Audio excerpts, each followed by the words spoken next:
I think one of the hardest things to reconcile about narcissists is the fact that there are days when they aren't abusing you. There are days when they are nice people. They have good moments. They say and do the right things. They make you feel amazing sometimes, almost like they're normal and you're in a normal, healthy relationship. People like them. People think they're nice people. It makes it very difficult sometimes to figure out that you're actually being abused. This is why so many of us are confused about this. Not only is this confusing, but it gives you unfair, unrealistic hope. With unfair and unrealistic hope comes you staying when you should go, or you going back when you should stay gone. So the next time you're dealing with an abuser who's having a good day, remember who they are. Remember they're still an abuser. What are your thoughts? Let me know. Absolutely relate to that feeling of being just completely alone in a room full of one or more people. When I was with a narcissist, it was the constant feeling. Even just growing up with one, I never really felt like I belonged in any specific space with any specific people. If I'm being honest, I don't always feel that way today, except when I'm around a lot of survivors. So, what is the appeal of the narcissist to the flying monkeys? There are two types of flying monkeys. The ones who know what's happening and are actively helping to manipulate you, and the other ones who don't know and who genuinely care.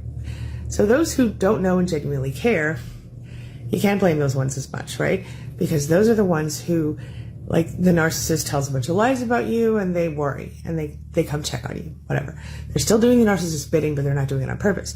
The ones who are doing it willingly, they're usually people who are in a similar type of relationship. Now, it might not be a sexual or a romantic relationship, but it's a relationship where they feel some sense of obligation to the narcissist, very much how you would feel during the relationship. They have a toxic relationship with that person, and often they just want to make that person happy, and so they'll do whatever they can to make them happy, including manipulate and hurt you. I hope that helps a little bit.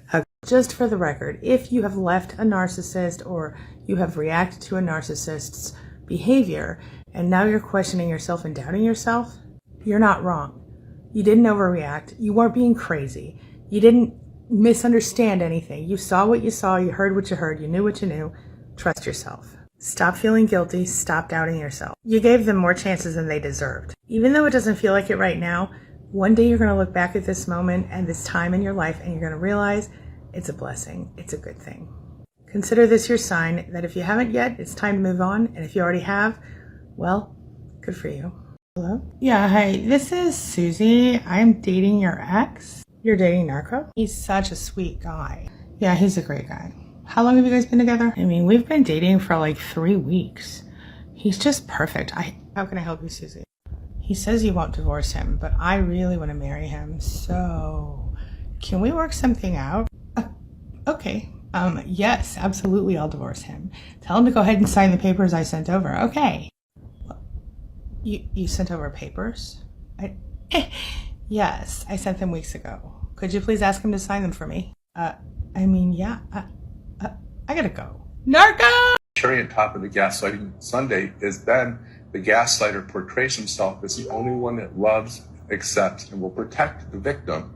Therefore, the victim has taken on a psychological problem or disorder, feeling broken, unlovable, and encouraged to isolate, and then picking the person that has designed the whole plan, and then no one in their outside world, friends, family, or loved ones, can get them to try to bring them back to reality.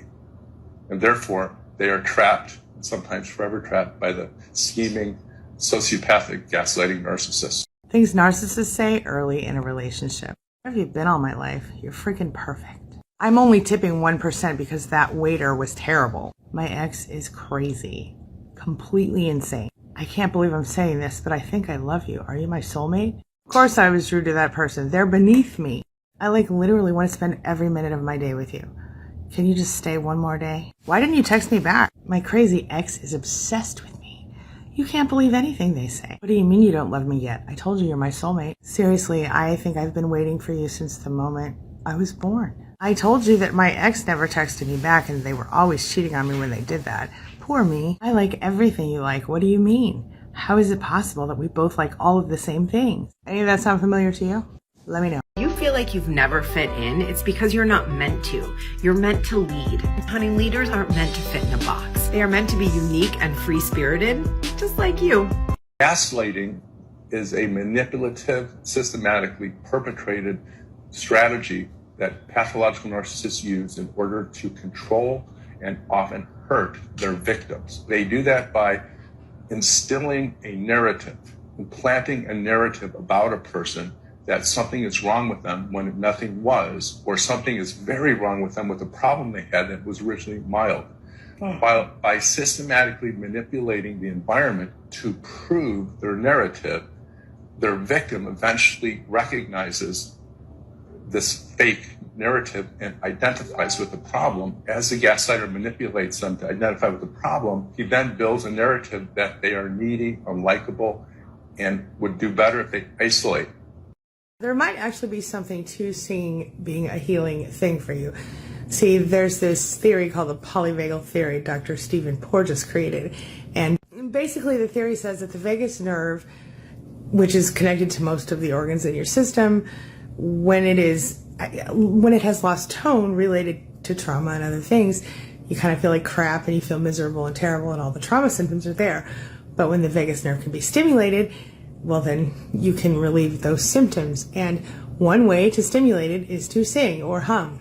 Use those throat muscles. So I thought I'd share it with you. Hope it helps. If you ever heard of this, let me know. When you were raised by a narcissist, very often you suffer many effects as an adult. It almost never feels like it quite goes away. But there's something you can do, and it's called reparenting. Listen to what Dr. Robin Bryman has to say about how to reparent yourself. It's good stuff.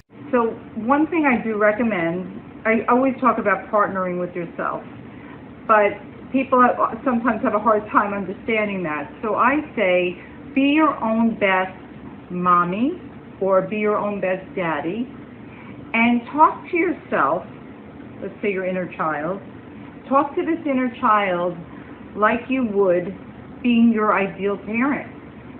Be kind, supportive, calm, and help yourself cope, right? And take your mommy and daddy with you wherever you go.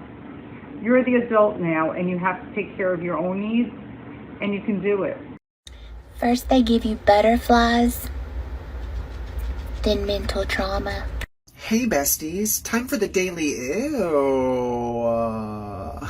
The moment that you put a stop to people disrespecting you or taking advantage of you is the moment they start to define you as difficult, crazy, or selfish. It's like manipulators hate boundaries.